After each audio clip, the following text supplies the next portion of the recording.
Social media पे हमारे कुछ दोस्तों का ग्रुप है जो कि पूरी दुनिया में कैम्ब्रिज यूनिवर्सिटी के मुख्तलिफ कोर्सेज़ पढ़ाते हैं। उस ग्रुप का बुनियादी मकसद एक दूसरे के साथ मुख्तलिफ मालूमात का तबादला होता है।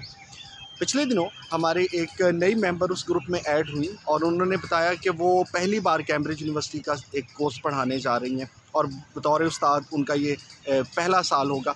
तो उन्होंने कहा कि बाकी जितने भी लोग इस फोरम पर मौजूद हैं, ज़रा उन्हें बताएं कि किसी भी उस्ताद में सबसे अहम खूबी कौन सी होनी चाहिए। अब ये सवाल ऐसा था जो कि ज़िंदगी में बहुत बार हम इस पे बात करते हैं। तो चूँकि उस फ़ोरम पे बाकी सब लोग भी टीचर्स थे, तो सब ने उनको बताना शुरू किया कि एक टीचर जो है उसकी कम्युनिकेशन स्किल अच्छी होनी चाहिए, उसके पास नॉलेज अच्छा होना चाहिए, उसको बात करने का अंदाज़ उसका खूबसूरत हो, या जितना कुछ आप सोच सकते हैं। कि ऐसे में एक साहब जो थे, उन्होंने कहा कि मैं आपके सवाल का जवाब कि एक टीचर कैसा होना चाहिए या अच्छे टीचर की ख़ुसूसियत क्या है, इसका जवाब मैं आपको अभी थोड़ी देर में दूँगा। लेकिन पहले मुझे एक सवाल का जवाब चाहिए। सब उनकी बात पे मतवज्जो हुए। उन्होंने कहा कि पूरी दुनिया में हम दरख्त लगाने के लिए भरपूर कोशिश करते हैं, तो हम क्यों भूल जाते हैं कि ज़मीन में तीसरा हिस्सा खुश्की है और 2 हिस्से तो पानी है, और पानी से भी बहुत सी ऑक्सीजन पैदा होती है, तो समंदरों का जो किरदार है उस पे बात क्यों नहीं की जाती। अब ये एक सोच का ऐसा अंदाज़ था जो शायद हम में से बहुत से लोगों ने पहली बार सुना।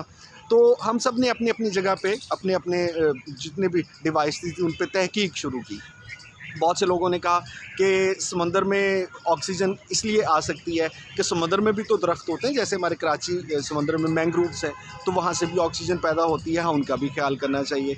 कुछ ऐसे साइंस के टीचर्स थे जिन्होंने कहा कि पानी में जो काई या एल्गी होती है, वो भी एक लिविंग ऑर्गन है और वहाँ से भी ऑक्सीजन जो है वो निकलती है। फिर बहुत से लोगों ने ये भी तहकीक की और बताया कि नहीं, जो पानी में ऑक्सीजन पैदा होती है उसको इन्हेल करने के लिए मछली की तरह आपके पास जो गिल्स या गलफड़े होने चाहिए, फिर वो आपके काम आ सकती है। कुछ ने कहा नहीं, उस पानी को इस्तेमाल करते हुए इस तरह से हम ऑक्सीजन हासिल कर सकते हैं। खैर, इस पे काफ़ी तफसीली बहस होती रही। तकरीबन 4 घंटे की भरपूर बहस के बाद किसी ने याद दिलाया कि साहब, आपसे पूछा गया था कि एक अच्छे टीचर की ख़ुसूसियत क्या है और आपने हमें किस काम पे लगा दिया। तो उनका जवाब बड़ा खूबसूरत था।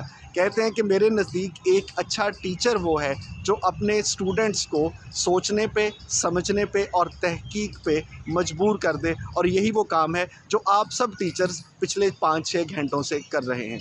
ये मेरे लिए भी एक सोच का नया अंदाज़ था, मेरे लिए भी एक नई लर्निंग थी। एंड आई ट्रूली बिलीव कि जिस तरह से एक एक्टिविटी हमने करके देखी उस दिन और जिस तरह से उनकी बात की हमें समझ आती है कि हाँ, आप अगर अच्छे उस्ताद हैं, आपको बहुत सी खूबियाँ चाहिए होगी, लेकिन शायद ये खूबी एक बहुत अहम खूबी है कि आप अगर बच्चों को सोचने पर, समझने पर और तहकीक पर मजबूर कर सकें। अब ये मत समझ लीजिए कि अगर आप उस्ताद नहीं हैं तो ये बात आपके काम की नहीं है, क्योंकि आप यही प्रैक्टिस अपने घर पे अपने बच्चों के साथ सोचने और समझने पे मजबूर करने वाली कर सकते हैं। एंड आई बिलीव कि इसके नताइज बड़े शानदार होंगे।